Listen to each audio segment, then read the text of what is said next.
to take you down to Pine Ridge for another visit with Lum and Abner. Brought to you by the makers of Horlicks, the original malted milk. Before we go any further, I'd like to talk a minute to those of you who don't sleep well at night. Losing precious hours of sleep is something few of us can afford to do. Your doctor will tell you that plenty of sound, restful sleep is something we all must have. And here's a way to help get it. Before you retire at night, drink hot a glass full of Horlicks. Don't eat a lot of late supper. Besides, you'll find a glass full of Horlicks ample nourishment last thing at night. And here's what Horlicks does. It soothes and relaxes you and prevents night hunger, reduces restlessness, and helps promote sounder, more refreshing sleep. You'll soon discover that when you wake next morning. You'll feel so much more alert, more wide awake, as fit as a fiddle. If you're troubled with lack of proper sleep, by all means try this Horlick plan. You can get Horlicks, you know, in either natural or chocolate flavor. And now, let's see what's happening down in Pine Ridge. Well, if you were with us yesterday when we went to Pine Ridge, you learned that Mr. Donahue, who purchased 3 shares of stock in the Great Western Sterling Silver Company Monday, turned out to be a representative of the Department of Justice. He was sent there to investigate the sale of fraudulent stock and has now arrested Lum on the charge of violating the Blue Sky Law. As we look in on our friends today, we find Lum locked in the Pine Ridge jail. Abner is just returning from a trip around town trying to raise a bond for Lum's release. Listen. Yeah, how'd you come out, Abner? Did you get it? Why, I got some signed up, Lum. I tell you, a $5,000 bond is pretty hard to raise around this town. Yeah, well, they had no business setting a bond for any such amount as that in the first place. I ain't going to try to run off. No. Well, I think we'll get it raised all right. I wish you'd hurry up. I want to get out of here. Yeah, well, I never got to see, Lum. I just thought I'd drop around and see them tomorrow. Tomorrow? Yeah, I just figured I'd take a whole day tomorrow and talk to them I never seen today. Well, that's the trouble. Keep putting it off that way. You ought to never put nothing off till tomorrow that you can do today, Abner. You know that old lettered saying of mine, tomorrow never comes. Well, I just figured. Huh? I say tomorrow never comes. What's the reason it don't? It just don't, that's all. You mean that there ain't going to be no tomorrow? Oh, yeah, there is a tomorrow, all right, but it just don't ever get here. Well, I don't get it always has. Tomorrow, I bet it gets here. Now, you just lose your bet then, for tomorrow never gets here. Anybody knows that. You mean that you think the world is coming to an end tonight? No, Abner, but when tomorrow gets here, it's today. Oh, why, you must be mixed up on your days, Lum. Today's today. In the morning when we get up, why, it'll be tomorrow. No, there's where you're wrong. In the morning when we get up, it'll be today.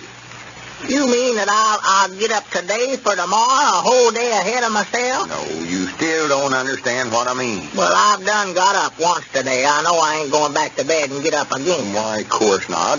When you go to bed tonight, tomorrow is tomorrow. But when you get up in the morning, it'll start being today. Well, that's the craziest talk I ever heard a man make. I don't see how you could get yourself so mixed up. I ain't mixed up. You said you was aiming on getting the rest of them signers on the bond tomorrow, and I said tomorrow will never get here, and it won't. Well, if that's the case, why, I'll just wait till the day after tomorrow, then. Well, the day after tomorrow won't get here neither. It won't? Oh, my goodness alive. See, the day after tomorrow is always 2 days ahead of us. See, the day after tomorrow will be tomorrow. Well, it can't be tomorrow and day after tomorrow both, Lum. You're trying to crowd 2 days into one. Can't be but one day at a time. It's just 24 hours a day. No, you're just mixed up, Abner. Yesterday, today was tomorrow. Don't get you worse off now than ever. You're trying to crowd 3 days into one. I ain't no such a thing. Yeah, done it. Juan, Abner, you're the hardest feller to explain anything to I ever seen in my life. Well, I can understand something with some sense to it, but you're just trying to start an argument. That's what you're doing. No, I ain't. I'm just trying to find out about it. Doggy, if there ain't going to be no tomorrow, why, I've got a lot of stuff to tend to. No, it ain't no use to get excited about it now. You can go on same as usual. I'm just saying don't put things off till tomorrow. You ought to finish getting that bond signed today. Bond nothing. I've got a heap more important things than that to tend to if tomorrow ain't coming. I've got a lot of repenting to do. Repenting? Yes, sir. I'm going over right now to Eli Wilkins and tell him that horse I traded him the other day is blind as a bat and swap back with him. I want to pay my church dues. That's the thing I've got to tend to. I won't have no time to get up no bond. Well, there ain't nothing to worry about, Abner. Just can't Well, now, there might not be nothing for you to worry about. I don't know how you've been living, but I dog it, I'm going to be a busy man tonight. I just wish you'd have told me about this sooner, Lum. When did you first find out about it? I've always known it. Well, you sure kept it to yourself. Wait a minute. What was it you said a minute ago about yesterday? I said yesterday, today was tomorrow. Yeah, that's what I thought you said.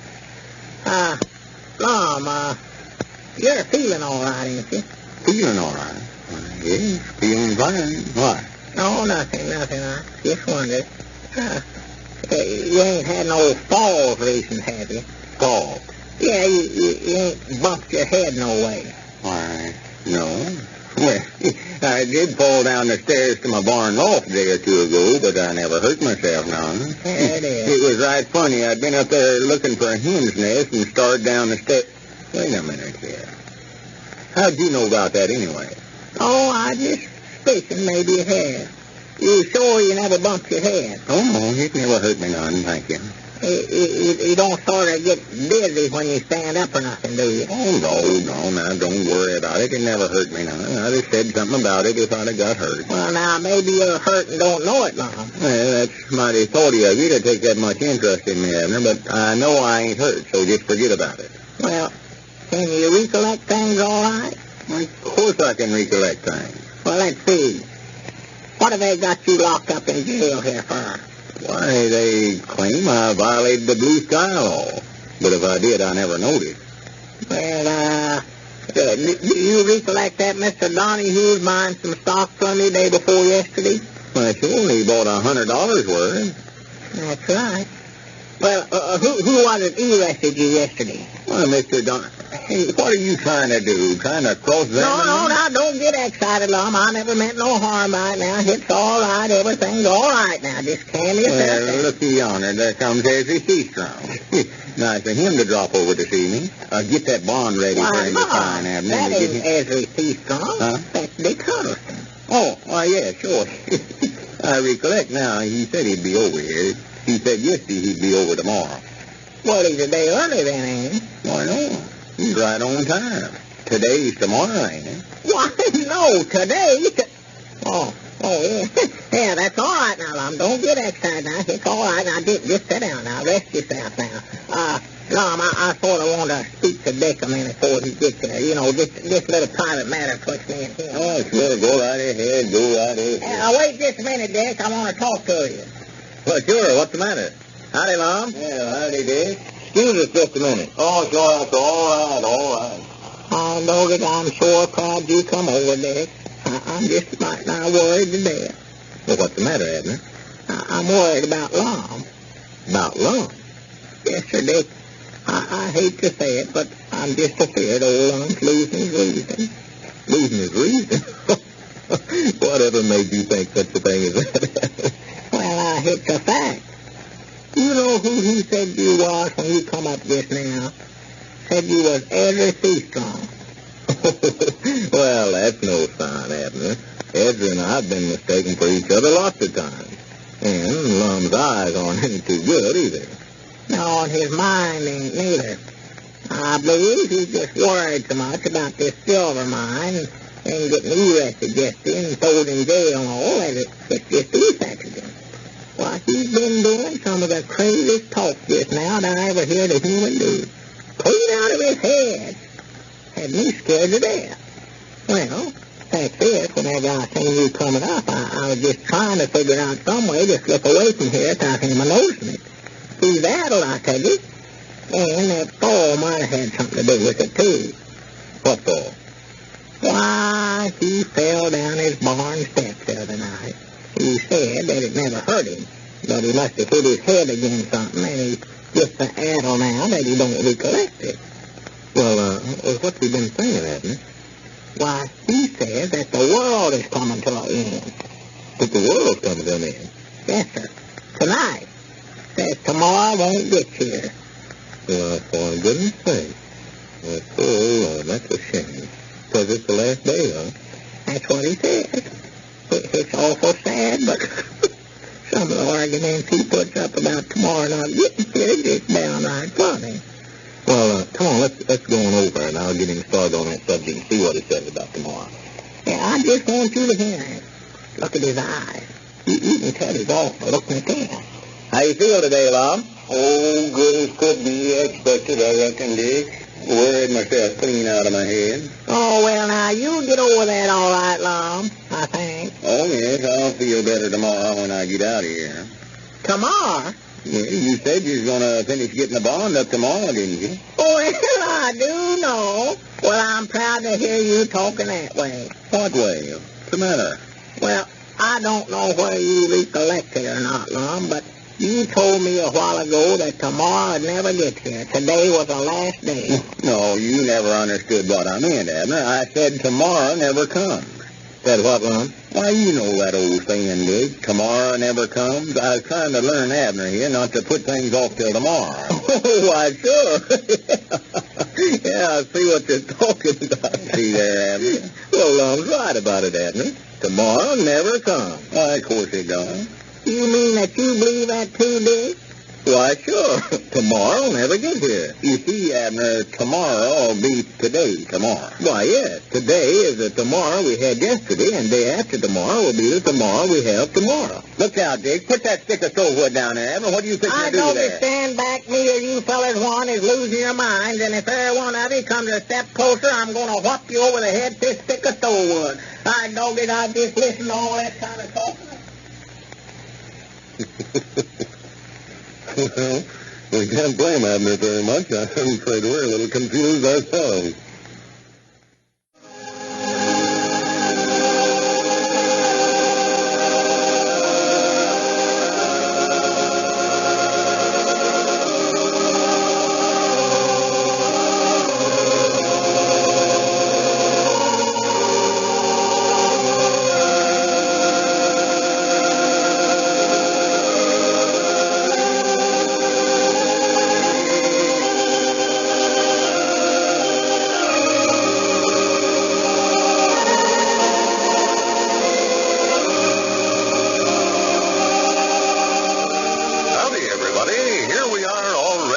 Down to Pine Ridge for another visit with Lum and Abner. Brought to you by the makers of Horlicks, the original malted milk. I'd like to take a minute first to tell you something about weight control. If you really want to reduce, whatever plans you follow, do be sure it's absolutely safe. There are many methods of weight control of which your doctor might not approve. So be on the safe side. Do as thousands of others are doing today. Follow the Horlick plan. This plan is simple, effective, and absolutely safe. It consists merely of drinking a glass full of Horlicks every noon in place of your regular lunch. Horlicks is energy-giving and sustaining and has the elements essential for proper, sufficient nourishment. Yet it contains none of the excess calories of the heavier meal. And excess calories, you know, are a common cause of overweight. Start tomorrow. The sooner you start the plan, of course, the sooner you'll lose those excess pounds. Keep a package on hand. You can get Horlicks from your dealer in either natural or chocolate flavor. And now let's see what's happening down in Pine Ridge. You know, Lum was arrested last Tuesday by a federal officer for violation of the Blue Sky Law in connection with the stock he sold in the Great Western Sterling Silver Company. He's been held in jail ever since, but was released last night on a $5,000 bond made by his friends. As we look in on Pine Ridge today, we find Grandpappy Spears over at Dick Huddleston's store discussing the matter. Listen. Well, I ain't surprised none. I said all along he weren't nothing to that silver mine. Why, you oughtn't complain, Grandpap. You didn't lose anything in it. In fact, that's how come Lum to get into trouble when he sold that fellow Donahue some stock in it just so that he could raise $100 to pay you back what you had invested in the mine. Well, yes, I was lucky enough to get mine back all right. And I'm talking about these others around here that never. Like the widow Abernathy told me this morning she invested in it. She's going to lose every nickel of it just as sure as I'm sitting here on this counter. All on the counter Lum entered. Well, now, I don't think the stockholders ought to blame Lum altogether on it. Well, he's the one that sold it to us, wasn't he? Well, he was just working for Squire Skimp, though. Squire's the one that got the money out of it. Lum honestly thought that you'd all get rich out of it. Just trying to help his friends by selling it to him. Yeah, he ought to investigated it before he sold any stock in it, though. Knowed where he was any count or not. Yes, I guess Lum realizes that now. He could have saved himself all this trouble. And it's too late now. Facing a government charge, they'll make him dance all about you. Well, I feel sorry for Lum myself, Grandpap, and I intend to do everything I can to help him out of this scrape. Oh, yeah, I feel sorry for him, too, but he ain't got nobody to blame but himself. Now, yonder comes Abner Peabody up out there. Good a friend as Lum's got in the world, but Dad's blamed if he didn't sell him some stock. Caused him to lose back the money. Well, I don't think Abner holds it against Lum. Yeah, he don't. He's the only one of the stockholders that don't, I'll say that. Well, why should they be blaming Lum for it? They should have investigated the stock more thoroughly themselves before they put their money in it. That's the trouble with most people. They never make a mistake themselves. It's always someone else that does it. Why don't they just admit that they made a bad investment? Well, I don't know, but I've heard them talking amongst themselves. Well, come in, Abner. Yeah, howdy, Abner. Howdy. Has Lum been down here, Dick? Why, no, I haven't seen him today, Abner. Well, I just been looking every place for him. I finished making up that bond for him last night and turned him out of jail, and I ain't saw him since.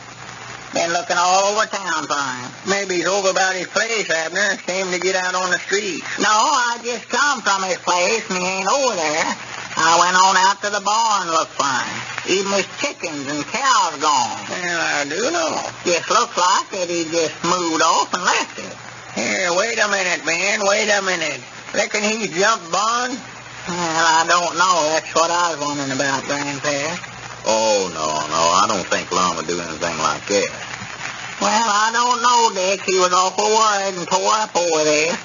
He told me last night he just shamed to face his friends after getting arrested that way. Yes, sir. That's just about what he did. Skipped out and left us bondsmen to pay off his bond. That'll be $500 there, I'm out. You're the one that talked me into signing that bond, Abner Peabody. Well, now, don't be jumping on me about it. I signed it for $1,000 myself. Oh, well, now, I imagine Lum's around town here somewhere. Well, what makes me think maybe he's left? I went in his house looking for him, and you know that old steeple clock that sits out on the mantelpiece? Oh, yeah, sure. Well, I've heard him say 100 times that he'd part with everything else he's got before he let that go. And it's gone. Gone? Yeah, I figured he must not be aiming on coming back or he wouldn't have took it with him. Well, that settles it, man. That settles it. He's gone for good. Well, now, wait a minute now. You fellas are just jumping to conclusions. Conclusions, nothing. I knowed I wasn't a sign that bond. That blame him a facing to give him in charge for the Blue Sky Law. I don't know what's got wrong with me here lately. I'll sign anything anybody sticks under my nose. I wish I'd never learned to write my name. Well, if Lum has left for good to get out of facing them charges, Dick, will us fellers that sign that bond have to pay the $5,000? Well, yes, if he can't be found, we will, Edna. Man, I don't know where I could ever raise my part of it. Well, I'm on there for $1,000 too, Abner. I'm not worried about it. And what makes you so sure, Richard? Well, I just think I know Lum, and I don't think he'd do that. Yeah, to my notions, a man that'll get out there and sell stock in a no-count company to his friends will do anything. Well, he never knowed it weren't no-count, though, Grandpa. And he oughter knowed before he got out here and talked his friends into buying it, though. Well, what are you complaining about? You never lost nothing. Lum paid you what you had invested in it. I seen him do it myself, $100. Yeah, but what about this bond? I'll lose $500 on that. I'll be worthless off and ever. Yeah, dogged, I hope he has run off just so you'll lose that $500. No, wait a minute. No, I don't neither. I forgot about something. Well, I'll tell you one thing. If he has run off, I'll track him the rest of my life. Well, come on in, Cedric. Yeah, howdy, Cedric. The boy always stands there in the door for about 5 minutes before he comes in, like he's afraid I'm going to run him off or something. How do you do, sir? Did you get the engine fixed on the store, Cedric? No, Mom, not yet. He'll be ready in time to take out in the morning, though. Paul's over at the blacksmith shop working on it now. Uh-huh. What's the matter? Didn't you take the store out today, Abner? No, the carbonator was a flooding itself. Wasn't that it, Cedric? Yes, Mom. Was there something for you, Cedric? Why, no, Mom, I reckon not. Don't reckon there one of you fellas wants to buy a good milk cow, do you? Milk cow? Where did you get a cow? Well, I sort of went into the cattle business this morning, buying and selling them. Well, I do know. How many head of cattle have you got, Cedric? Why, just one head so far. She's an extra, though. You fellas know her. She's that Jersey Mr. Lum had. Lum had? Well, what are you doing selling Lum's cow? Well, she ain't his no more, though. Belongs to me now. I bought her off of her this morning. Bought a cow and 17 chickens off of it. Well, that's where they went, sure. Well, now, I reckon what he's doing, selling them all. Well, he sold off everything he had over, I reckon. Come down there at the blacksmith shop this morning, sold me that cow and chickens, and sold Luther Jacobs a span of mules and 3 head of hogs, or shoats they was. Well, I do know. He was just taking any price he could get for them, too. He was? He said he had to get shut of them. Appeared to be in a terrible hurry for some reason or other. He made a deal. He got in the car with the mail carrier and taken an old clock he had with him and headed for the county seat. He did? Well, there you are, man. There you are. What'd I tell you? He skipped out, that's what he did. Selling off his stuff to raise money to leave the country with. Well, it does look that way, don't it? I reckon that's the reason he was in such a hurry. More likely trying to catch a noon train in there at the county seat. And he never even told me goodbye or nothing. Well, now, wait a minute here. If Lum has really gone, why, he'd have said something about it to Evelina Schultz. He'd have told her, wouldn't he? Yeah, more than likely. Yeah, right, Jack, I'll just call her up and find out about this right now. Yeah, she's home from school teaching banana, or ought to be. Oh, yeah, that's the way that's for. Let's see, she's staying over at Sister Simpson's again this year, isn't she? Yeah. See if you can find out where he went if you can, Dick. He might have told her, where he was going. Yeah, just a minute. Hello? Miss Simpson? Is Evelina there? I'd like to speak to her, please, ma'am. All right. Must be that. No, sir, old Lum's just about struck out for some place, just as far from Pine Ridge as he can get. Some foreign country, maybe. Well, I never would have thought he'd have did it, but being he has, I sure hope we don't never catch him. I sure do. Hope they don't catch him? Yes, sir, I hope they don't catch him if he's left. You own his bond for $1,000? Well, I'd rather pay $1,000 than see him go to the penitentiary anytime if I can raise the money. Well, everybody has their own notions. Hello? Yeah, Evelina, this is Dick Huddleston. Why, fine, thank you. Why, Evelina, I wanted to ask you if you knew anything about where Lum is.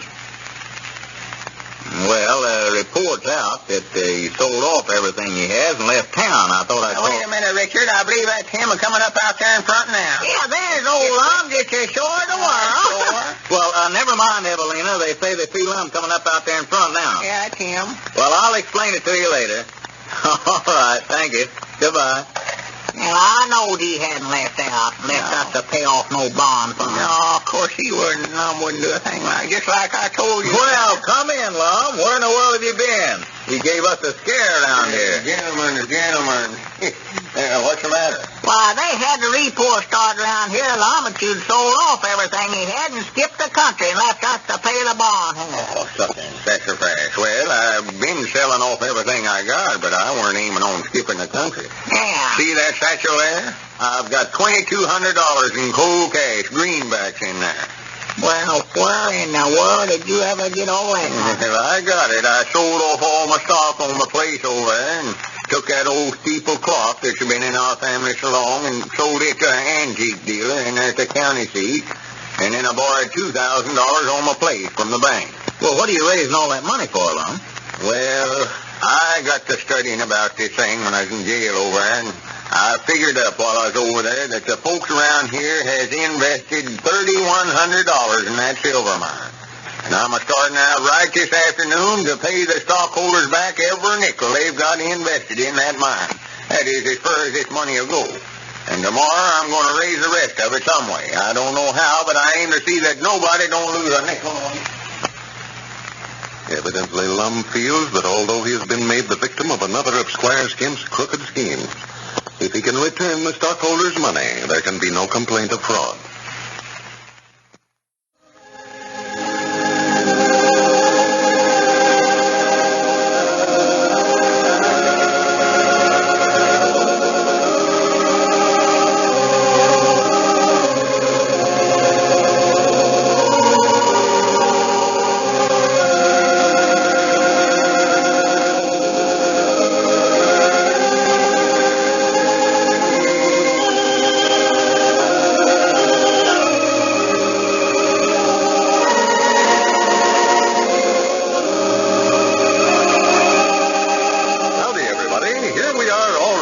Down to Pine Ridge for another visit with Lum and Abner. Brought to you by the makers of Horlicks, the original malted milk. Many of our listeners are mothers of babies. These mothers are faced with no problem more important than that of selecting a proper food for the infant. That is why I'm taking these few seconds to remind them that Horlicks is pure, nutritious, easily digested. It contains only the richest full cream milk. Milk which has been pasteurized and modified by Horlick's special process in combining it with the extract of the choicest malted cereals. These act upon the milk in such a manner as to make it much easier for the infant to digest than ordinary cow's milk. Equally important is the fact that Horlicks can be prepared in a minute simply by mixing thoroughly with water. In itself a well-balanced food, Horlicks is also recommended as a fine, nourishing, sustaining food for the mother. And now let's see what's happening down in Pine Ridge. Well, Lum is out on bond, facing charges of violation of the Blue Sky Law in connection with the sale of stock in the Great Western Sterling Silver Company. The old fellow is taking advantage of his freedom by trying to raise enough money to reimburse the stockholders for their bad investments, hoping in this way to clear himself of the offense with which he is charged. As we look in on Pine Ridge today, we find Abner just entering Dick Huddleston's store. Listen. Come in, Abner. Come in. What can I do for you? What can you do for me? What about his dad? He went into the county seat today. Got me to look after the store for him. Well, I'll be dogged. What'd he go in there for? Why, he went in there to see the judge about Lum's case, but he don't want Lum to know nothing about it. See the judge? Yeah, he's going to try to get them Blue Sky laws or whatever they call them, going to get them drafted against him now since Lum's paying all the stockholders back and the money they invested on the silver mine. Well, good for him. He thinks maybe he can get him out of it, huh? Well, he said he's going to try. He's going to explain to him how come Lum to be mixed up in it and all. Yeah, well, I hope he can get him out of it. I never saw a man worry so much about anything in my life. Well, I reckon you'd worry, too, if you was facing a penitentiary. Yeah, I reckon so. I wonder how long a sentence a feller draw on charges like that, of violating the Blue Sky Law. And I don't know. Dick says he figures if Lum's found guilty whenever it comes to trial, he'll get around 10 years on it. 10 years? Yeah, that's what he said. Doggy, that's a long time, especially when the body gets up to old Lum's age. Yeah, it is. He'll be getting long years whenever he gets out of that. Oh, it'd be a shame, Grandpap, be a shame. I doubt if his health would ever stand for it. I don't believe he'd live to serve his term. No. All on account of that no-count Squire Skimp, too. Well, he ought to have had more sense than ever get mixed up with him in the first place. He knowed Squire, knowed how unhonest he was. Oh, yeah. Yeah, there ain't a thing to him. Not a thing. Never made an honest dollar in his life. Lum out here selling everything he's got in the world, trying to raise enough money to pay off his stockholders, and Squire was the one that got all the money when the stock was sold. Yeah, but Squire's long gone now. Ain't no use to look for him for it. I doubt if we'll ever hear from Squire Skimp again. Well, his woman's here. They still got that place over there. Well, yes, but if you want my notions on it, Abner, he's left her, too, and she don't know it. Well, now, he might have. For I know they never got along any too well. She was again all these crooked deals he was pulling around here. Oh, yeah. She's a fine little woman. I feel sorry for her. I know Wait a minute. Yonder comes old Lum now. Yeah? I reckon he just got back from Mount Ida. Mount Ida? Yeah, he went over there this morning to see if he could borrow some more money from that bank over there. So he could finish paying off for stockholders. Yeah, he's trying to do the right thing, all right, Lum is. These stockholders never thought they'd get their money back. No. Well, come in, Lum. Howdy, Lum. Well, howdy. Did you have any luck over at Mount Ida? Yeah, I got the money all right, but I had to put up my interest in our rolling grocery store to do it, though. Well, for goodness sake. Well, how do you expect to pay all that money back, Lum? I don't know, but I've got the stockholders their money back. I'll find some way to pay it. And the stockholders sure appreciate you paying them back, Lum. I know that. Well, of course, I wanted to see them get their money back. I hate to lose everything myself, too, but I've got to do it. At least they can say I'm being honest about it. I never beat them out or nothing. No. Well, it wouldn't surprise me, Lum, if they don't drop them charges against you now. Yeah, that's what I sort of figured. They ain't got no case against me now. No, well, it wasn't your fault to start with. Squire Skimp's the one that done everything. Yeah, but I was president of the company, and they hold me responsible for it. Of course, now everybody's paid back, so... Wait a minute. Now, Granny, I ain't paid you back, Abner. Well, now, that's all right. I never aim for you to. Why, sure, I'll pay you back. I'm paying back everybody. Well, now, you don't owe me nothing, Lum. If I ain't old enough to invest my money now, well, I ought to lose it. Weren't your fault, no way. Well, here now. I've done borrowed the money to pay you with. Here. No, sure enough now, Lum. I tell you wouldn't do that. Abner, I've got to pay you so that I can clear myself. If I can prove that nobody lost nothing on the deal, they can't convict me on that fraud charge. Oh. Well, I'll take it then, but it's your money now any time you want it. Just recollect that. Well, you go ahead and take it now anyway, and if I get in a tight and get to needing it, I might want to borrow it off of you a while later. Yeah, well, borrowing nothing. It's your money. You just come and get it any time you need it. You better get them stock certificates and give them back to me, too. Oh, you want them back, huh? Yeah, I see. I'm getting all the stockholders to give them back to me. Won't be no evidence out against me that way. Huh? Except them 3 shares I sold that Mr. Donahue for, that Giverment man. If I knowed where I could get in touch with him, I'd send him his money back, too. Yeah, that's right. I forgot about him. Well, you're trying to do the right thing, all right. I'll say that for you. And whilst I can't tell you how I know, I believe the judge is going to drop them charges against you. What's worrying me now is how in the world you're going to pay all this money back you're borrowing. Borrowing it's one thing and paying it back something else. Well, just offhand, I don't see no way of paying it back myself. I reckon they'll just have to foreclose me. Well, Lum, if you just give a mortgage on your place there for $2,000 and they foreclose on that, why, they'll be taking it away from you for about half what it's worth. You won't have nothing. Well, I don't mind so much about myself. I can get along some way. They can't starve me, I know that. But I hate it on account of Evelina. See, I wouldn't want this to go no further, but her and me was sort of aiming on getting married long about Christmas time. Well, I do know. Well, that's fine. I don't think she'll hold this against you, though. She knows you weren't guilty. Why not? Well, it ain't that. It's just that I won't have nothing to get married on.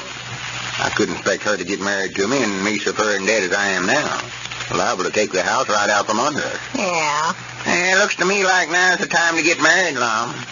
She's got a good job over there teaching school, $60 a month. She could help you pay off your debt. Why, sure she could. I know that's a good idea, Grandpap. No, I wouldn't want to get married to her unless I could make a living. She's independent enough the way she is. If she was making a living, I couldn't get along with her at all. Well, no, of course, a man's just got to tell him right off who's boss, Lum. Then you don't have no more trouble with them. Just have it understood to start with that you're the boss. Well, I don't know that you bossing your woman Elizabeth around, honey. Well, no, that's the reason I'm going to tell you that. That's where I made a mistake. Not showing her right off that I was boss of that house. I dog it, I ought to just be running things over by myself all the time. Yeah, a fella ought to have an understanding with them. That's what I done. That's the thing to do. Well, Lord, me, Grandpap, you ain't got no more say-so around that house of yours than one of them hound dogs over there. Well, I've got to say so. Charity just won't pay no attention to me. That's the trouble. Yeah, well, I I have a little trouble that way over at my place, too, Grandpap. Elizabeth's an awful stubborn woman to argue with. Well, I've just got to get into some kind of a business where I can make a lot of money quick. Yeah, that's what you ought to do. I've got myself out of all this trouble, but now I've got myself into debt. I've got to get out of that. Then if it ain't six of one thing, it's something else. Yeah, well, you just got to figure Wait a minute, I believe that's Dick. Yeah, there's Dick driving up out in front now. Yeah. Where's he been? Why, he drove into the county seat today. I've been keeping store for him here all day. Oh, well, I just allowed he'd stepped over to his house for something. Yeah, he's more likely got some good news for you, Lum. Good news for me? Yeah. Now, Abner, just hush right up. Dick never wanted Lum to know about that. Oh, yeah. What is it? Never wanted me to know about what? Well, Dick will tell you about it. Yeah, howdy, Dick. Richard, I see you made it in there and back all right. Yeah, never had any trouble at all. How you fellas? Why, pretty good, Yeah, I reckon, fine. Anything been going on much, Grandpap? No, it's been sort of quiet, Richard. Sold a little stuff. Yeah. Well, I didn't expect much doing today. It's always quiet on Friday. Let me sit down. Tired. The roads are awful dusty today. Need a rain. Yeah, well, did you want to see me about anything, Dick? Did I? Huh? Tell me something, good news or something like that? Why, no, not that I know. Richard, I told that crazy Abner what you went into town for, and of course he had to go tell Lum. I never told him no such a thing, Grandpap. I just said that Dick might have some good news for him. Oh, yeah.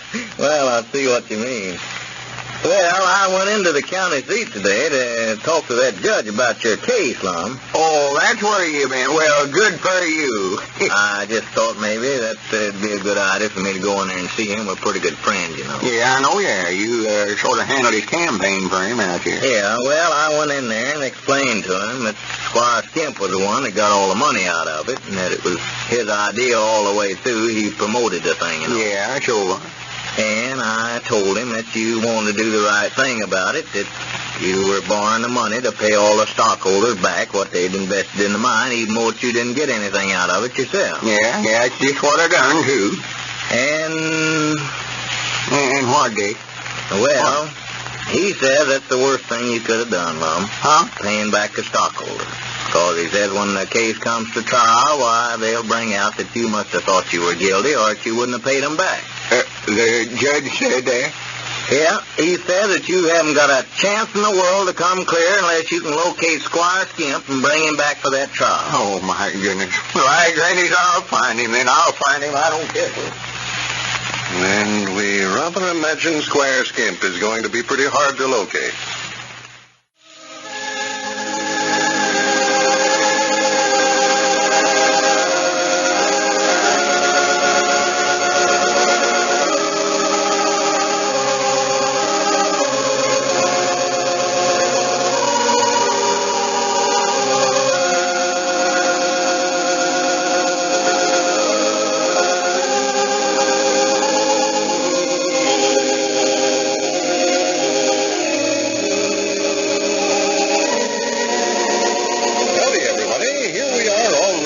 Down the Pine Ridge for another visit with Lum and Abner. Brought to you by the makers of Horlicks, the original malted milk. Many of you I know are familiar with Horlicks, but don't know the many uses this famous product has. How many of you know, for instance, that Horlicks makes a welcome change for breakfast, in place of coffee, tea, or milk, I mean? Or that youngsters love the dry malted milk sprinkled on their cereal, like sugar? Or that Horlicks makes a fine, easily digested luncheon, one that thousands use to keep themselves alert all afternoon. You see what I mean? There are scores of uses for this delicious malted milk. Every day we get many letters from users of Horlicks telling us new ways to enjoy it. The writers of these letters range from youngsters who love to drink this children's favorite, all the way to old folks who never miss taking a glass of Horlicks last thing at night to help them get sound, refreshing sleep, and to prevent night hunger. If you haven't had any Horlicks recently, get a package from your dealer in either natural or chocolate flavor. And now, let's see what's happening down in Pine Ridge. After Lum sold off all his personal property and mortgaged his farm and home for enough to pay off all the stockholders in the silver mine in hopes of clearing himself of the charge of violating the blue sky law, he learned Friday that his efforts were all in vain. He was advised that by paying off the investors, he only made the evidence point stronger than ever to his guilt. His only hope for acquittal now rests in locating Squire Skimp, who promoted the company, and return him to Pine Ridge in time for the trial. As we look in on Pine Ridge today, we find Lum over at his home. Abner's been out on their rolling grocery store all morning and is at the door. Listen. Come in, come in. Oh, come in, Abner. I didn't know whether I'd catch you home or not, Lum. Yeah, I'm here. How was business today? Oh, pretty good. There's some stuff we're out of. We're needing awful bad, though. I got it wrote down here, brung it over to you. Yeah. Well, I can call up the wholesale house and get it out here first thing in the morning. Let's see the list. Yeah. Lord, I got it here somewhere. Yeah, here it is. Yeah, that's it. What's this item here? Toters. Oh, taters. That's an A there. Taters. Taters. Potatoes. Yeah, taters, eating taters, yeah. Better get a couple of sacks of them, I reckon. Yeah, we've been running out a lot here late. What's this? Rise, R-I-S-E, rise? Yeah, we're plumb out of rice, Lum. Rice? Huh? It's spelling. Look at this. Flour, F-L-O-U-R. You mean flour to bake bread with? Yeah, eating flour, For yeah. goodness sakes. F-L-O-W-E-R. Well, I never thought that looked right. I figured they'd made a mistake. Figured who'd made a mistake. Why, whoever it was that put that printing on the sack, I copied it off the sack. Oh, you copied it down off of the sack. Yeah, just rub that out there and change it, Lum. No, that's all right. Just let it go. No, go ahead and change it. I don't want nobody to see it if I spell it wrong. I said we just let it go. I can recollect what it is. F-L-O-U-R. Yeah, it's a new one on me. Huh? Nothing. This next item here you got down here is S-P-I-N-I-T-C-H. Oh, spinach, yeah. Yeah, that ain't did you copy that off of the can? No, we was out of that. I couldn't find I it. thought that looked right. You spell that S-P-I-N spinach. Spinach. I guess that's right. Did I put down lard on that list there, Lum? Lard. Yeah. I reckon I ain't put one more item here, and it's, Well, I reckon I must have forgot it. You better put down a case of that, for we're smack dab out of it. Wait a minute. What is this other item here? G-R-E-S-E. Oh, well, that's it. Grease. Lard. One, two, goodness. You ought to be sent back to school, Abner. Next time you need stuff, just drive the store by here, and I'll come out there in front and make out the list myself. Yeah. Are you through there now? Through? Yeah, I got something else here for you, too. Something else for me? I brung a book over for you. Well, much obliged to you. That's mighty thoughtful. It ain't a present, Lum. I just brung it over for you to read. Oh, yeah, much obliged. How to become a great detective. Yeah, don't you know I ordered that for myself when I was first elected constable. Oh, yeah, I thought I recollect seeing this thing before summer. I figured maybe you'd like to read up on it, how to disguise yourself, to where folks won't know you.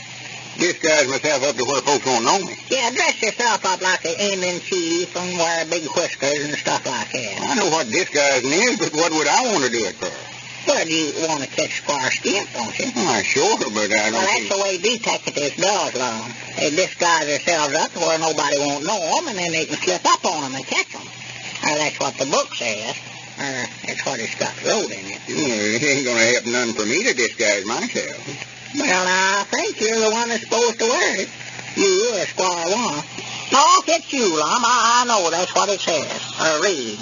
So, see, if Squire wants to dress up like the Indian, why, you wouldn't know him, see? And you're the one that's trying to catch him. I know, Abner. But if Squire ain't in town, it ain't going to do no good to go around in no disguise looking like an Indian. Well, of course, there's lots of other things you could be besides the Indian. I just happened to think of that. You could dress up like Santa Claus. That'd fool him. He wouldn't be looking for him, especially this time of year. No, nobody else would neither. No, that's what I say. You could fool everybody. You can get some of the craziest ideas in your head I ever seen. Well, let's see. I tell you what'd be a good one. Get yourself a bear outfit. Bear outfit? Yeah. What kind of a get-up that? Well, Well, make yourself look like a bear. Oh, for goodness You sake. can get that bearskin robe from Uncle Henry Lunsford. Don't you recollect he won first prize at the masquerade party in it one time? Yeah, I'd look fine running around town here dressed up like a bear. Well, I bet you nobody wouldn't know it was you. Yeah, and somebody about to take a shot at me with a load of buckshot, too. Make that bearskin look like a sieve. Oh, well, I don't think Uncle Henry'd mind. They don't use it no way, though. Oh, but what about me? I'd be on the inside of it. Yeah, that's right, yeah. Of course, we could tell everybody not to shoot at you. Not to shoot at. Yeah, trouble with that, though, they know who it was, wouldn't it? Well, let's see now. They'll find me up a tree somewhere with a pack of hounds sitting around trying to get at me. Well, I don't believe the bear id's any count no way, Lum. I know Squire Skimp ain't going to just stand still and let no bear walk up and catch him. Well, of course not. No. That's the craziest idea I ever heard. Well, let's look through that book. Maybe we can find one you like better there. Abner, I don't want to disguise myself. I told you Now, wouldn't wait a do- minute now. Now, let me show you something here. It tells all about... Here. No, that ain't it. It's got a picture of a fella showing... Yeah, here it is. Yeah, look there.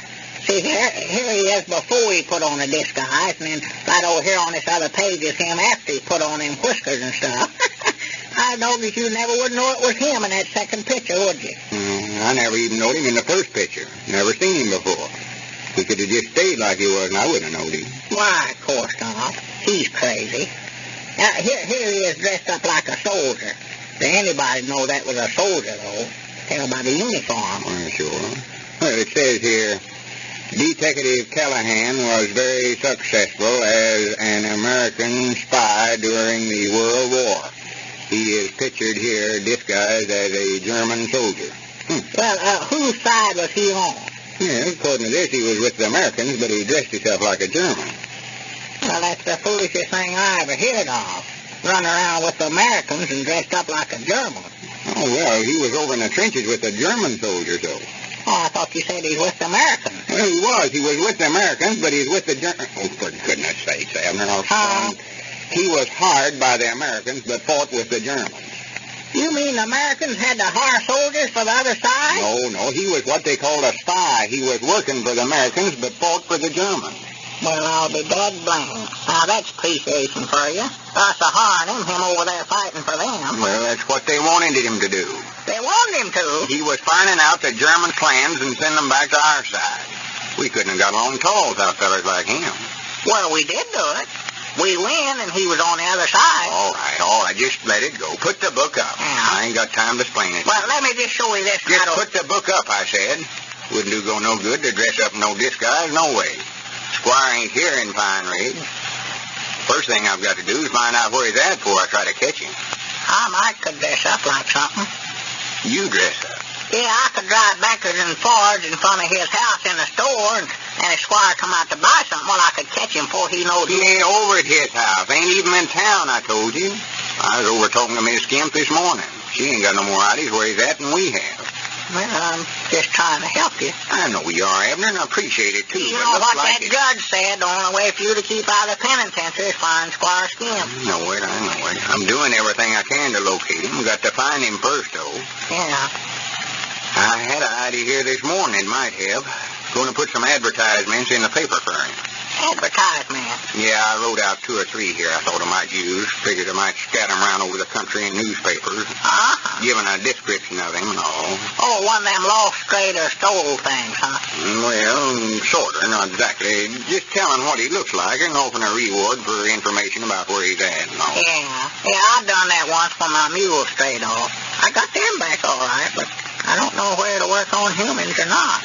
Well, I just figured, though, about the only chance we had was to... Wait a minute.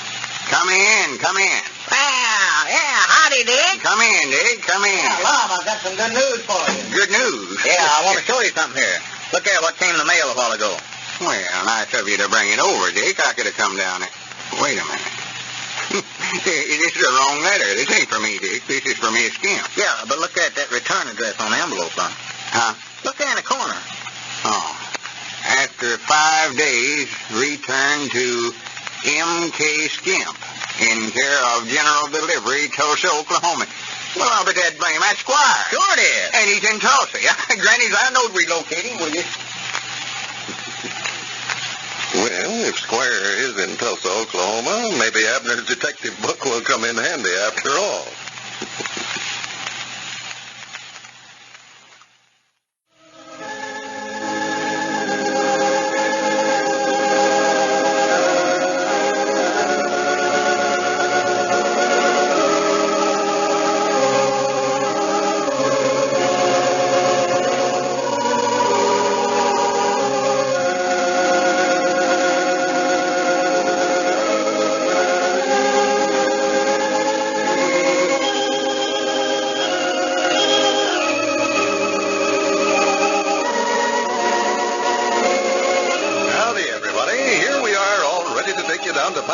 For another visit with Lum and Abner, brought to you by the makers of Horlicks, the original malted milk.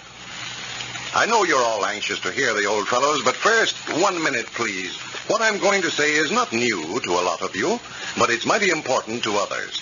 To those listeners, I mean, who are still suffering sleepless, restless nights, because they've not yet become acquainted with Horlicks. To these listeners, I have only one thing to say. Tonight, just before you go to bed, drink a glass full of Horlicks hot. And I know you'll find it a great help in getting to sleep. Once asleep, you'll sleep much sounder, too. Be more refreshed next morning. And there's a reason for that, a scientific reason. A nourishing, easy-to-digest drink like Horlicks, taken just before retiring, has been shown to reduce restlessness, to soothe and relax you, enabling you to get maximum rest from your hours of sleep. Just try it. Try Horlicks tonight, and then keep a package on hand. It's easily, quickly prepared at home, and can be obtained in either natural or chocolate flavor. And now, let's see what's happening down in Pine Ridge. Lum's only chance for acquittal on the charges of violating the Blue Sky Law is to produce Squire Skin, the promoter of the fake silver mine, before the case comes to trial. Well, yesterday, they learned that the missing Squire is now in Tulsa, Oklahoma, and Lum is planning a trip to Tulsa to bring him back for trial. As we look in on Pine Ridge today, we find Lum and Abner over at Lum's house making preparations for the trip. Listen. This valise here is about full, Lum. I can't get these house slippers in here. Well, I never meant to take them anyway. What all have you got in there, for goodness sake? Well, I just put stuff in here that I thought you'd need. Let me see. Oh, goodness, you've got enough clothes in there to run me 6 months. Yeah, but now you can't tell how long it'll take to locate Squire after you get over there, though, Lum. Well, I can't be gone long. My trial comes up next week sometime. If I can't find him before then, it won't do no good no way. Yeah, that's right, yeah. What in the world's this you've got in there? Wait a minute. Lean over again, Lum. What for? Doggy, you sure smell good. Oh, yeah, that's that hair tonic Mose Moose put on me down at the barber shop a while ago. Oh, yeah. Violet flavor, I believe he called it. Uh-huh. Yeah, sure is strong enough. I've been smelling it ever since you come in the room. Didn't know what it was.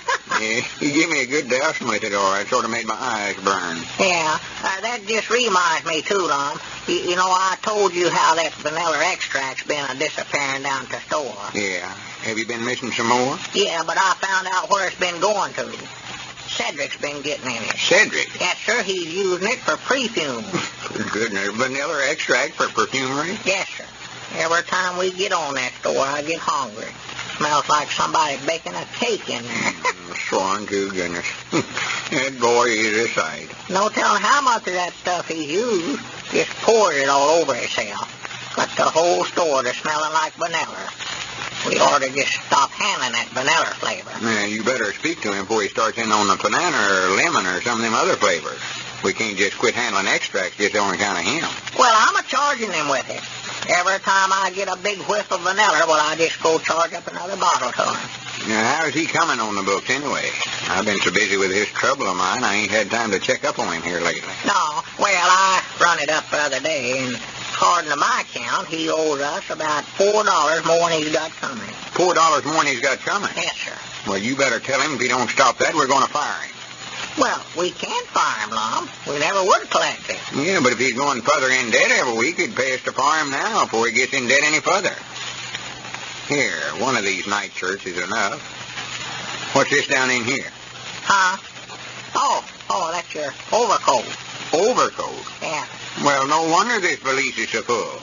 Take that thing out. I don't need no big, heavy coat this time of year. Well, that's part of your disguise, old Lum. You've got to take that. Disguise? Yeah.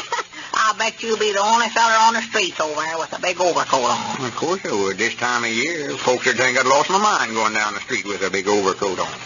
Well, that's just it, Lum. See, you pull that coat collar up around your ears, and then your hat down over your eyes, and put them whiskers on, wouldn't nobody know you. What whiskers? Oh, I forgot to show you. Hey, wait a minute there, down in here somewhere. Yeah, here there. Look out, what is that thing? Yeah, that's your whiskers. Slip them on, see how you like them. For goodness sakes, I wouldn't put them things on my face for nothing. Where in the world did you get them things anyway? Well, I made them myself. That's made out of the padding out of that old settee over at the place. For goodness sakes, what in the world would I want to dress up in an outfit like that over there in Tulsa for? Why, so as you can disguise yourself to where you can slip up on Squire's skin. I thought about getting you an Indian get-up. But the trouble is, there's so many Indians over in Oklahoma that nobody wouldn't pay no attention to you in one of them. Abner, I don't need no disguise. I ain't trying to hide from Squire. I'm trying to catch him. If anybody ought to be wearing a disguise, it's him. Yeah, that's right. Well, take it over and give it to him, man. I ain't got no use for it. Well, if I ever got close enough to him to give him something, I'd just fetch him on back home. Just take that stuff out of there. I don't need it. Well, all right, but looks to me like you're passing up a mighty good chance to wear a disguise, Lum. I know this will work, for I tried it out on Elizabeth this morning. Fooled her with it, all right. I had to chop up over 2 ricks of wood to do it, though. Had to chop up 2 ricks of wood? Yeah, I told her that I was a tramp and wanted a cup of coffee. I went up to the back door and knocked. And she said she believed I was Abner, so I had to chop up all that wood to prove it to her I was a tramp. Elizabeth just about seen a chance to get some work out of you. More than likely knowed who you was all the time. Well, I'll be dead blank. Reckon she did, sure enough. Well, sure, I can see through that. She just tricked you into chopping up 2 ricks of wood for her. Dog it, I wished I knowed for sure about that. I'd march right over there and just... No, reckon ain't much I could do. It's done chopped, ain't it? Yes, the gooder knowing you over there doing a woman's work. She'll have you milking the cows the first thing you know. Yeah, I'm just glad I had on that disguise so nobody else couldn't tell who it was. I never would hear the last of it. They'd josh the life out of me down around the barber shop there if they catch me chopping wood. You won't catch me wearing nothing like that. Oh, well, I don't think Squire would try to get you to chop no wood, Lum. No, but the whole thing's so silly, Abner. Wait a minute. What's this in this sack? It's warm. Ain't nothing alive in there. Oh, I reckon them taters are still hot. Potatoes? Yeah, them sweet potatoes. That's going to be a surprise, Lum. That's lunch that Elizabeth fixed up for you to eat on the train. Well, I do know. Now, ain't that nice? She hadn't ought to went to all that bother with herself, though. Oh, well, that's all right now.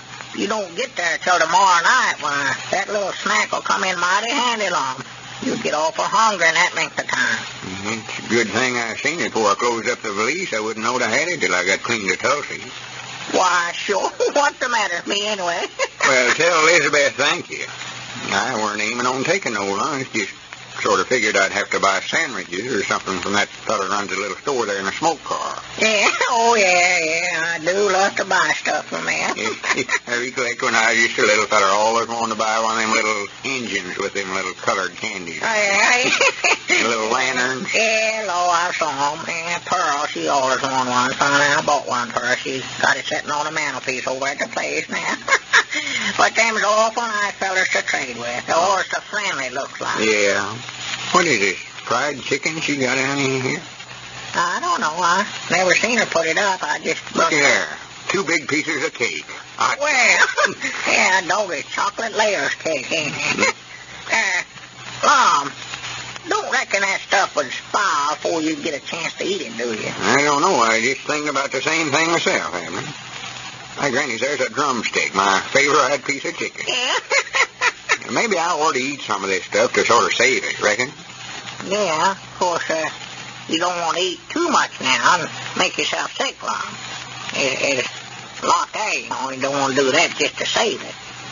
I could eat that wing there for you. Oh, that's all right, Abner. I'll be able to eat it all, I think. All right, thanks. Looks awful good, don't it? Yeah, it is good. Yeah, that's as good as chickens I ever had. What you looking for? Oh, I just looking down in here, see what all she had here for you. Well, here's some hard-boiled eggs, Lum. Yeah, good. Pass one of them up here. See any bread down in there? Yeah, here's some biscuits. Yeah, here. Cold biscuits and cold fried chicken. Granny, that's something I do love. Oh, yeah. You ain't going to be able to eat all that there, Lum, by yourself anyway. Well, I don't know. But I don't believe you are. Well, there's a second joint. Now, that's my favorite piece of chicken. Yeah, hand me that. I'll work on it a while. Yeah, I wished I was going somewhere. Do you like the wing, Lum? Yeah, probably will.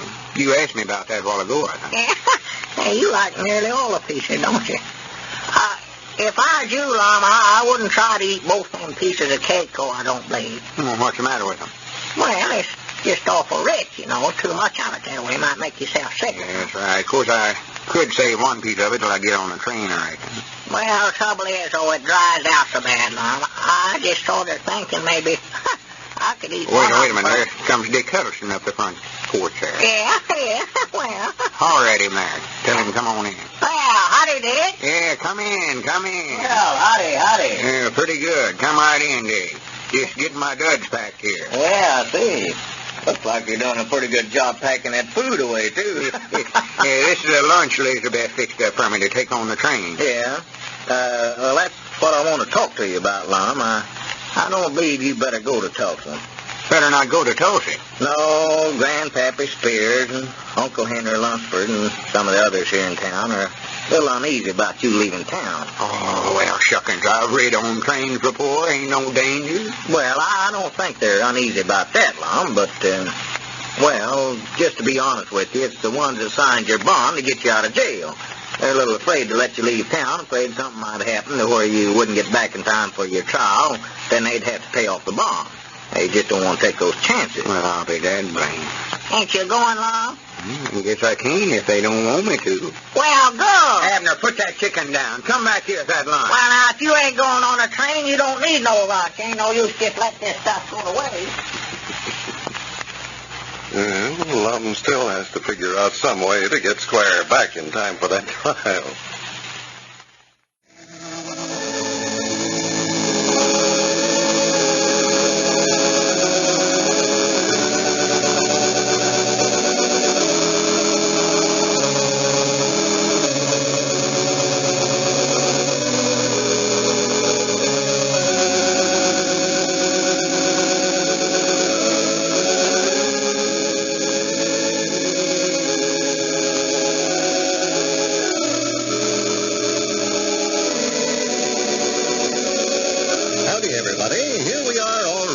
Down to Pine Ridge for another visit with Lum and Abner.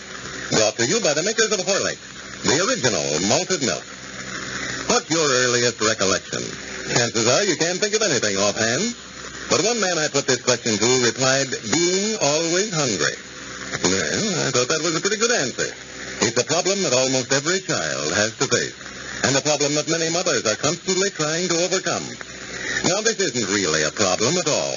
Thousands of mothers have solved it simply and easily by giving their youngsters plenty of Horlicks tablets to take to school.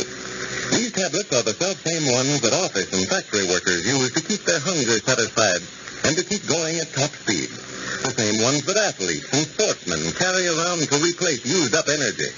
Give your youngsters Horlicks tablets. They'll love them, both the natural and the chocolate flavors. And Horlicks will do them a world of good. And remember, they don't spoil appetite. And now, let's see what's happening down in Pine Ridge. The only chance Lum has to clear himself of the charges he faces for violation of the Blue Sky Law in connection with the sale of fraudulent stock in the silver mine he assisted Squire Skimp in promoting is to produce the Squire in time for the trial. He learned day before yesterday that Squire is now in Tulsa, Oklahoma, and had planned to make a trip there to bring him back to Pine Ridge. However, his bondsman refused to let him leave town. As we look in on Pine Ridge today, we find Grandpappy Spears over at Lum's house discussing the affair. Listen. Well, where in the world did you ever get the idea of Squire's in Tulsa anyway? Why, he wrote a letter to Miss Kemp the other day, and when he come in down there at the post office, Dick Huddleston seen it and brought it over here and showed it to me. Had right up in the corner of the envelope to Mrs. Kemp from M.K. Kemp, General Delivery, Tulsa, Oklahoma. And I'll be dogged. What all did he have to say in the letter? Oh, I never got to read it. I tried to get Dick to let me open it up and see what she said, but he said that'd be against the law to do that.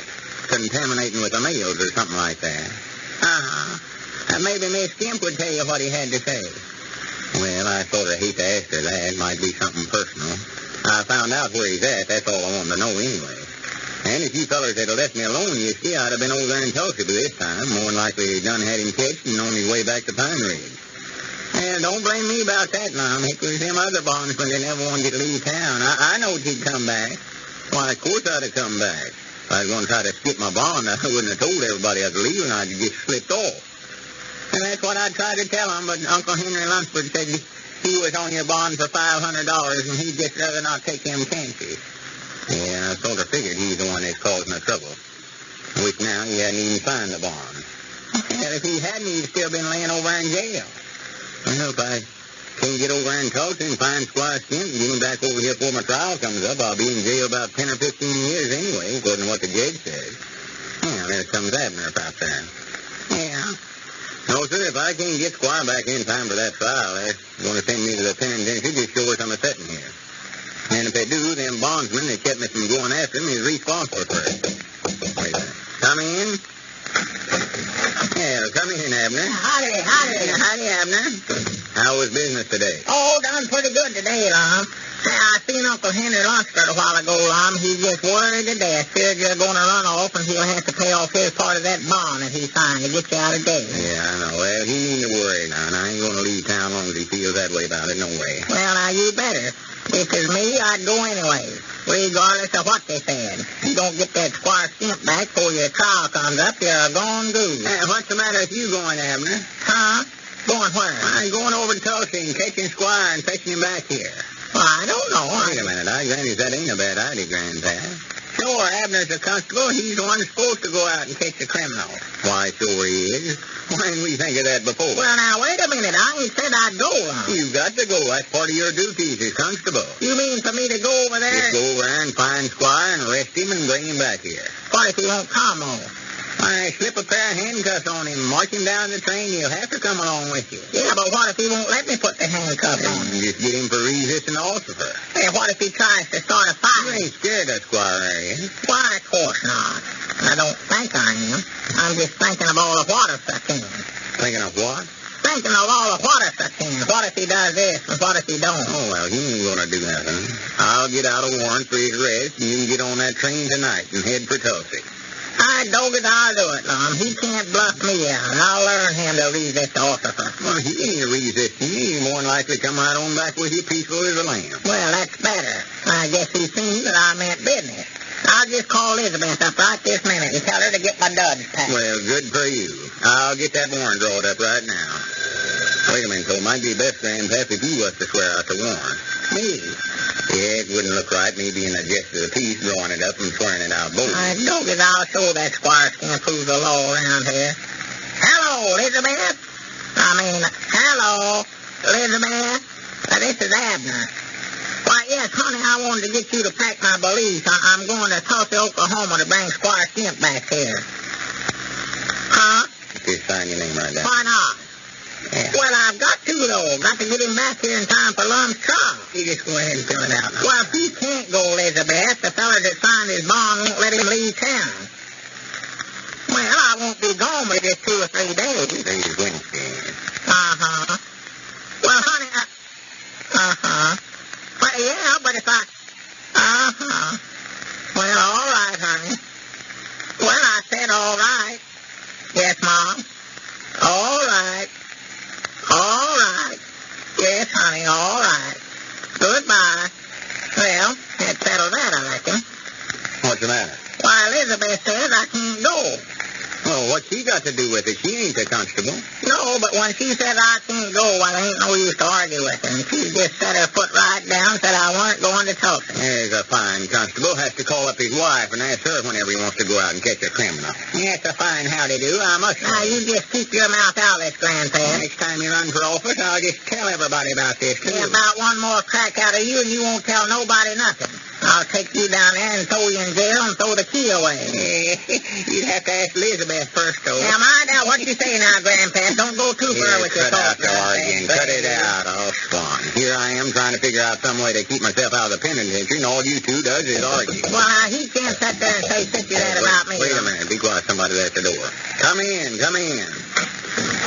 Well, howdy, Dick. Yeah, howdy, Dick. Hey, hello there, Richard. What's all the loud talk about in here? Oh, Grandpap and Abner arguing with one another, trying to start a ruckus.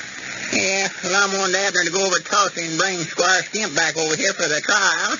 And Abner had to call up his woman to find out if he could go, and she wouldn't let him. Now, that blame you, Grandpap, Yeah, is just fair. quiet yourself down, Abner. Well, I don't think it'll be necessary for anybody to go from here, Lum. I was just thinking a while ago, why don't you just call up the chief of police over there and get him to catch Squire? The trouble is, though, the chief of police over there don't even know Squire. Well, you can give him a description of him. He could come a whole lot nearer find him than any one of you fellas could. You wouldn't know where to look after you got over there. No, I ain't never been there. Yeah, see there, Grandpap, you ain't so smart after all. I just And just save you railroad fare and expenses over there. Yeah, if he'll do it. Well, he'll do it if you'll get out a warrant for Squire's arrest. Well, I just a minute ago started to make one out. Here. Granny, I believe that's a good idea, Dave. Yeah, I'd call him up and get him started on so long before Squire finds out you're looking for him and pulls out of there. You mean call him up on the telephone? Sure, long distance. You can explain it to him better on the phone. Well, I don't even know his name or telephone ring or Well, nothing. just call up the Central girl in there at the county seat and tell her to get you the chief of police of Tulsa, Oklahoma. Here, wait a minute. I'll put in a call for him. Yeah, I wish you would, Dave. I don't know what I'd do if I never had you to lean again in time of trouble this way. I bound you, Elizabeth, had this all figured out. She knowed there weren't no use for me to go. I never sassed her back none, did I? No, I can tell you that. All Hello? I said was, all right. This is Dick Huddleston out at Pine Ridge. Yes, honey, no. I want to put in a call for the chief of police at Tulsa, Oklahoma. Yes, ma'am. Yeah, I'll pay it here. Tell her to put it on my phone. That's all right, Mom. You can find out what it is and put it in the phone. I know that's the wonderfulest thing I ever seen.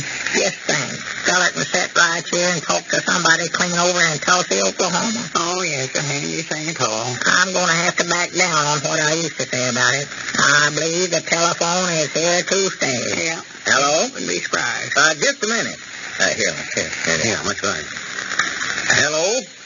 Is this the chief of police? That's who he's calling. This is Lum Edders, Justice of the Peace at Pine Ridge. I know he'd get that in. Lum Edders. No, Lum. No, L like in Lum. U-M. Yeah. You like him on, too. Why, I'm sending you a warrant for a fellow over there, and I just thought I'd call you up so you could be on the lookout for him. Well, he looks a whole lot like Clay Abernathy, except he's a heap fatter, of course. He doesn't know Clay Abernathy. Yeah, that's right. Do you know Luther Phillips? No, of course he doesn't. Huh? No, he don't know nobody, hardly. No, the name of the fella that we want ain't Clay Abernathy. It's Squire Skimp I want you to find. No, I'm Lum Edders. I know where I'm at. Well, see, my name is Clay Lum Edders, and I'm trying to locate Squire Phillips, Skimp. I wish he'd learn how to talk over a telephone. Hello? And then I believe he's hung up on me. Well, now that Squire is located, Lum seems to be having a hard time bringing him back to Pine Ridge.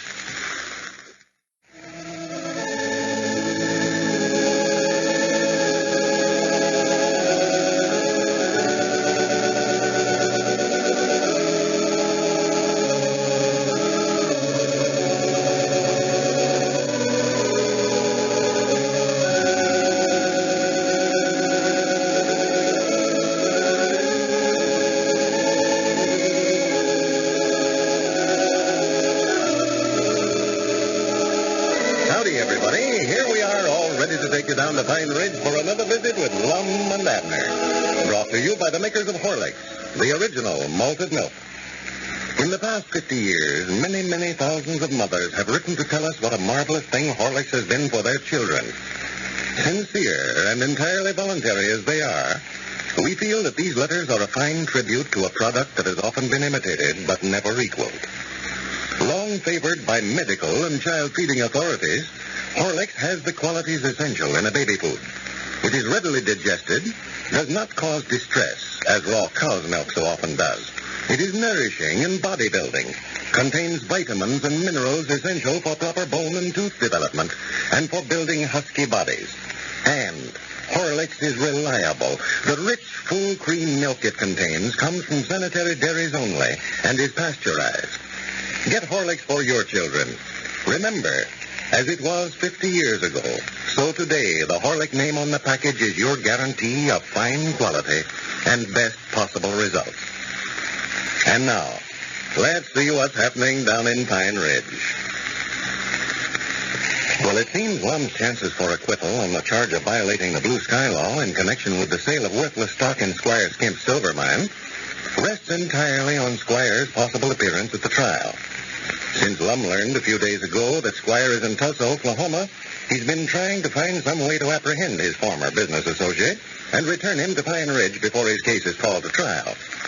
Yesterday, Dick Huddleston talked to the chief of police in Tulsa, asking his assistance in locating the Squire. As we look in on Pine Ridge today, we find Lum over at Dick's store discussing the matter. Listen. Well, I wouldn't worry about it, Lum. Federal court doesn't convene until next week sometime, and the judge told me the other day that they had several cases on the docket, so you probably won't be called until the latter part of the week. I just hope they find Squire in time for the trial. That's all I hope. Well, I believe they'll find him all right. He's still in Tulsa. Chief of Police talked mighty nice about it. Said he'd do everything that they could to locate him for you. Well, I'm glad you called him back up and talked to him. I couldn't make him understand nothing I was trying to tell him. Maybe if I'd offered some kind of a reward for him, they'd have tried a heap harder to catch him. Oh, I think they'll do all they can, Lum, without a reward. Well, I've just got to find him. That's all there are to it. Tell you, Dick, I've just worried over this thing till I'm about half out of my mind. Well, now, worrying's not going to help matters any. No, I reckon not. But it ain't a very comfort feeling to just sit and know you're facing a penitentiary. No, I know it isn't, Lum. Are you sure that if we do find Squire and bring him back here, I'll come clear all right? Well, no, Lum, I'm not certain, but after I explained to the judge that you were more or less roped in on a deal, that you didn't realize the stock was no good, and that Squire got all the money out of the deal and skipped out, why, while he was in sympathy with you, why, you're still guilty of violating the Blue Sky Law. I ain't guilty, though. I paid the stockholders back ever since they had any. Yeah, I know you did, Lum, and that was a thing for you to do. But you're still guilty of selling fraudulent stock. And I still can't understand it. What's the reason to bring Squire back then? Well, of course, the judge couldn't come right out and make any promises, but I believe if you can produce evidence in court that Squire Skimp was the instigator of the whole affair, why, he'll turn you loose.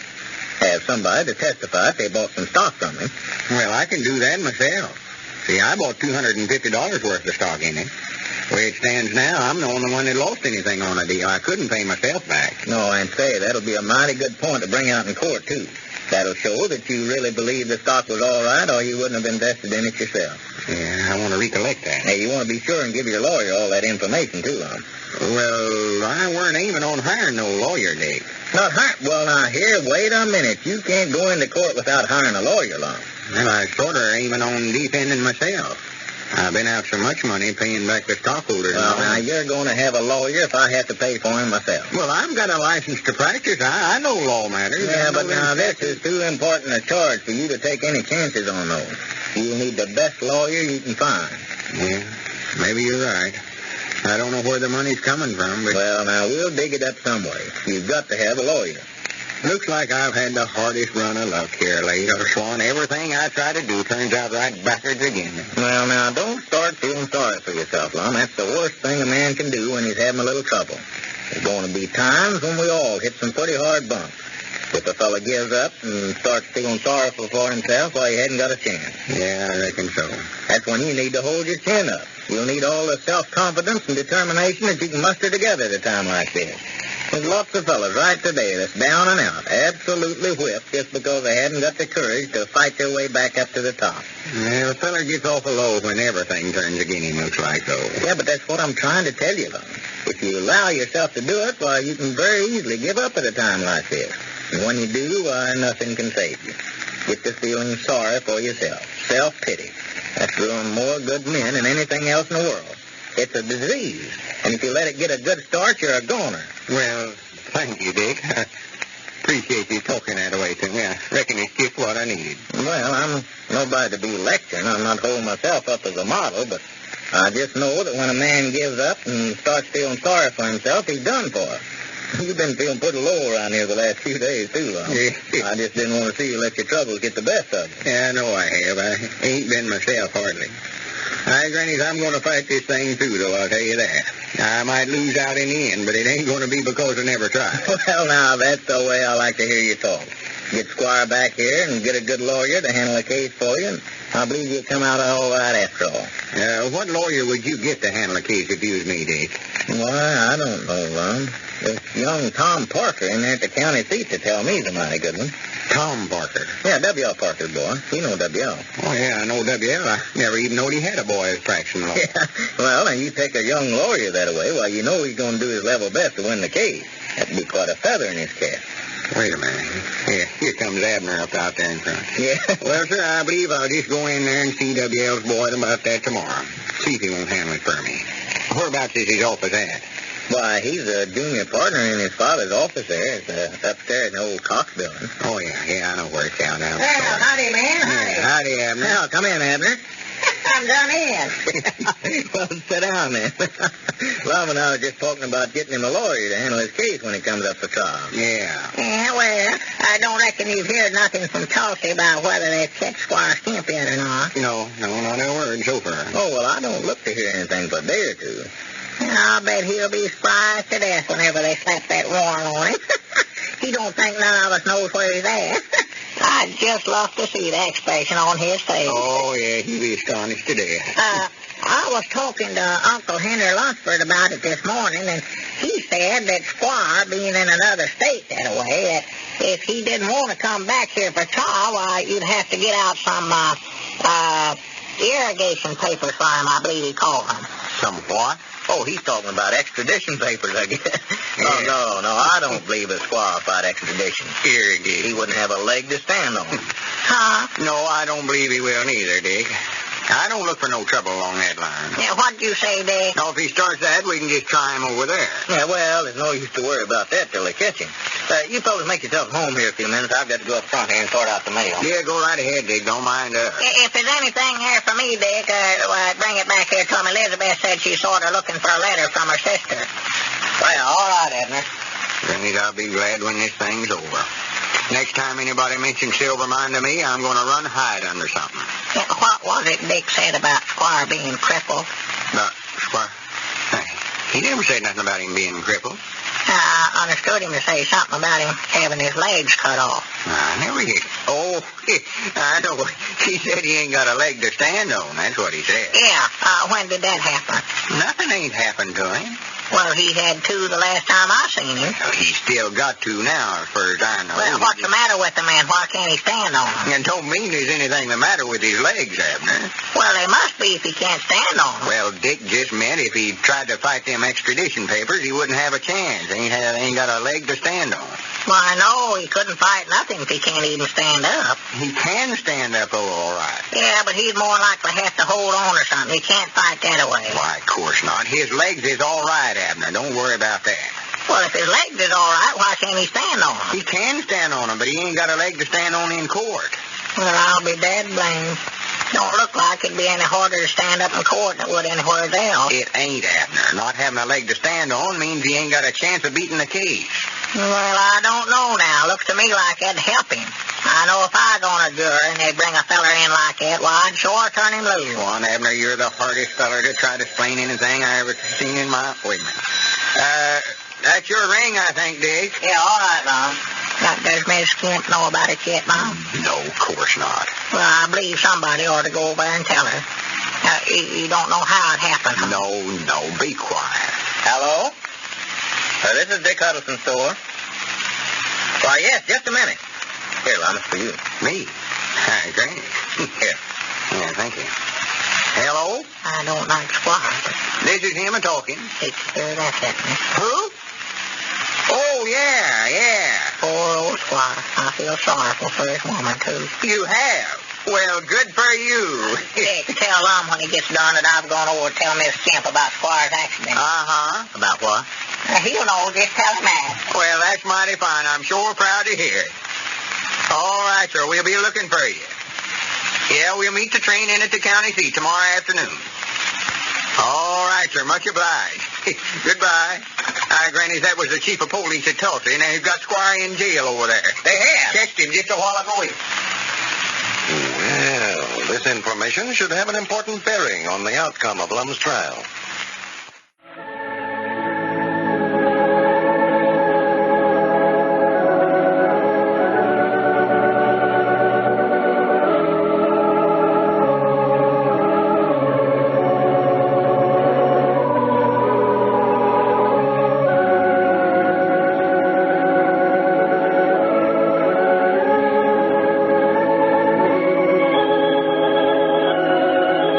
Everybody, here we are all ready to take you down to Pine Ridge for another visit with Lum and Abner. Brought to you by the makers of Horlicks, the original malted milk. Well, I think we can safely say that summer's just about gone. The days are shorter now and the evenings cool. It's time for parties, for bridge and gay gatherings at home. And more than ever, it's the time for Horlicks. A lot of you found last year what a welcome change Horlicks makes for the party guest who wants something more than the usual coffee, tea, or plain milk. Horlicks has everything a perfect hostess could want. It's easy to make. That means it won't interfere with the bridge game. Just mix thoroughly with water or milk and it's ready to serve. Then it's different, too. Delicious, wholesome, sustaining, with a flavor all its own. It won't keep your guests awake when they get home, like coffee so often does. There's many a guest who'd really appreciate that. Get some Horlicks now, ready for your next party. You have a choice of two flavors, you know, either natural or chocolate. And now, let's see what's happening down in Pine Ridge. You know, Lum has been arrested, charged with violating the blue sky law, and is now out on bond until his trial comes up next week. He has been given to understand through very reliable sources that his only chance for an acquittal is to produce Squire Skimp, the promoter of the fraudulent stock, in time for the trial. Yesterday, Lum received word that Squire had been arrested in Tulsa, Oklahoma, and would be returned to Pine Ridge today. As we look in on our old friends today, Abner has gone to the county seat to bring Squire back. And we find Grandpappy Spears over at Lum's house discussing the affair with Lum. Listen. Well, I just hope Abner don't have no trouble with him. It'd be a shame for him to make a getaway after you went to all this trouble to catch him and bring him back here. Well, I ain't uneasy about that. I'm just feared Abner will be too rough with him. He's so mad, I'm just feared Squire will make some moves where Abner think he's trying to get away and start shooting. He's pretty mad, huh? Oh, yeah, he hates that Squire anyway, you know. Especially now after this has all came up. Well, you can't blame him. Squire caused you and Abner enough trouble the last 2 or 3 years. Yeah, I look back now, I can see where he's taken advantage of us time and again. No telling how much money he's beat us out of on different deals. Well, I know, that's what I say. He's might not made his living off of you, too. Yeah, well, it's been a good lesson to us, I'll tell you that. I'll know now better than to have any dealings with a feller like that. Yeah, he's a smooth talker, all right. I always just stop up my ears whenever he starts trying to sell me anything. Well, there ain't no need to do that. From here out, I'll just beat him at his own game. You know that old Eddard saying, it takes a crook to beat a crook. No, that's something else. Huh? Nothing. I don't aim to be beat out of no more money, though, I'll tell you that. Well, I don't reckon anybody will be for a while now. Huh? Oh, no. 10 or 15 years anyway.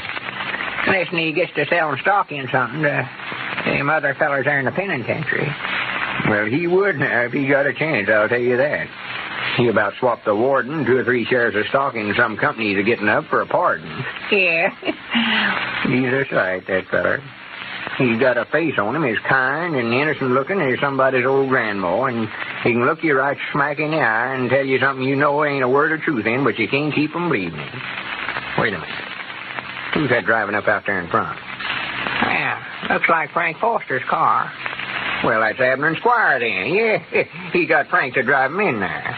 Yeah, there's Abner getting out of the car. Granny, wait a minute here. Where's Squire? Huh? Well, I'll be dad blame. He ain't with Abner, is he? Frank's driving off there. Well, I'll swan to goodness. Do you reckon that crazy idiot let Squire get away from him? I told you somebody ought to went along with him, Mom. Here he comes. I grannies I ought to had more sense than to leave it up to him in the first place. Now then, we've got the whole thing to do over again. Dad blame it if I don't tell him a thing or two. Wait here. So you let him get away, huh? Anybody that can't bring a prisoner from the county seat out here without letting him get away ought to be thrown out of office. Hey, who was it got away? I hadn't heard about it. Come on in. Let's hear what kind of excuse you've got studied up. Excuse for what? What are you talking about? Why, whereabouts is Squire Skimp at? Oh, why, we let him out over at his place. He wanted to run in and see his woman a minute. He'll be on over here directly, he said. You mean you just turned him loose and let him go in the house by himself? No, I ain't turned him loose. He knows he's still under arrest. Well, for goodness sakes. I bound he's aiming on making a getaway. Why, sure he is. About went out the back door before you got out of sight. Swan Abner, you got less sense when it comes to handling criminals. Oh, well, now, Squire ain't going to try to get away. He told me he's glad to come back. He wanted to stand trial. Wants a chance to prove that he ain't guilty. Yeah, it's just a lot of mouth talk. No, sir, he says if he'd have known we was looking for him, he'd have been back here long ago of his own accord. He claims he's innocent? Yes, sir. I don't know but what I believe him, too. He ain't denying it. He sold a lot of that mining stock around here, is he? Oh, no, he admits to that all right. But you just ain't heard his side of it. He says the folks here in town just made up all this stuff on him because he weren't here to defend himself. Sassy fresh. He's guilty and he knows it. Well, he says that the mine's all right. That the whole trouble is Lum just don't know how to manage it. He said that about me? That's what he said. Grannies, I'll make him take them remarks back. Every last one of them. Trying to lay the blame on me, huh? Talking about me in back of myself, is he? If you want my notions on it, he's halfway back to the county seat by this time. You don't have a chance to make him take nothing back. Why, he's right over at his place. Said he'd be on over here directly. Wait a minute. I'll find out if he's over there or not. And if he ain't, it's up to you to find him. Find constable. Turn all the criminals loose. You're worse than not having none at all. Wait, hello? Blow me out for something. Miss Kemp? Let me speak to Squire a minute, please, Mom. Squire's right there at his place. He ain't? Oh, my goodness, that's all I want to know. Goodbye. Now, there you are. That blame it, I knowed. He promised me on his word, Lum, and he wouldn't. Wait a minute, Lum. There he is. There's Squire coming in the gate out there. Huh? Well, I'll be dog. I told you he said he'd be on over That's all here. right, Abner. I ain't mad about it. He's got him located again. I hope you make him admit he's guilty, Lum. I wouldn't let him try to lay the blame off on me if I was you. Well, don't you worry. I just been awaiting to meet him face to face again. Come in. Well, howdy, Squire. Good afternoon, gentlemen. Good afternoon. Come right in, Squire. And Lum and Grandpap's been jumping on me for letting you stop over at your place, Squire. They thought you was going to try to run off. Why, we just, Oh, no, man. I'm glad of the opportunity to come back and prove my innocence to my good friends here in Pine Ridge. I was astonished to learn that all this had come up since I left town. And you sort of left me to face the whole thing by myself, Squire. It got me charged with violating a blue sky law. Claim that stock we sold weren't no count. I had to mortgage my place and everything else to raise money enough to pay back the stockholders with. Well, now, don't you worry about that 1 minute, Lum. You'll get every cent of it back, I'll promise you that. You mean you'll pay me back what I had to give the stockholders? Yes, sir, every nickel of it, with interest. Well, I'll be damned blamed. Why, I've got a deal on over in Tulsa that'll make me more money in the next few weeks than I'll know what to do with. I took that money that we got from a sale of stock in our silver mine and invested it in this new proposition. And it is a winner or my name ain't Skimp. What sort of a business is it, Squire? Well, of course, I couldn't afford to divulge any of the secrets of it, Lum, unless you were a stockholder in the company. But I will tell you this. It's a patent I bought. A patent? One of the greatest discoveries of this age. Synthetic gasoline. What kind of gasoline? Synthetic, substitute gasoline that can be made in your own home in 2 minutes. A secret powder formula, 2 teaspoonsful of which will transform a gallon of ordinary water into a gallon of pure high-test gasoline. Well, I'll sworn to goodness. Just 2 teaspoonsful, huh? It's just 2, mind you. I tell you, men, it'll revolutionize all industry. It's the greatest discovery since Benjamin Franklin discovered electricity. Yeah, that sounds all right, don't it? Why, the patent rights alone are worth millions. The major oil companies would pay a fortune for it.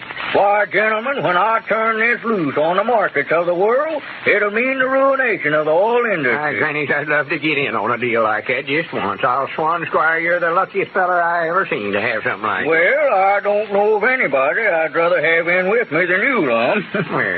But, of course, I wouldn't want to influence you in any way in buying it. No. I've got to have $50 to send to Washington for the patent rights, and I've got 25 of that 50. Well, Granny, you've got the other 25, too. I'll raise it some way. Just count me in on it. Well, good for you, Lum. I told Squire coming out here, and I figured you'd go in with us on it. Oh, did you buy some stock in it, too, Abner? Why, sure. I was the one that put up the $25 that Squire's already got. I noted that's the best proposition I ever had. Well, it looks like that when Squire Skimp offers them a proposition, Lum and Abner just can't say no. This is Carlton Brickert, speaking for Lum and Abner and Horlicks, who now bid you all goodbye until Monday at this same time.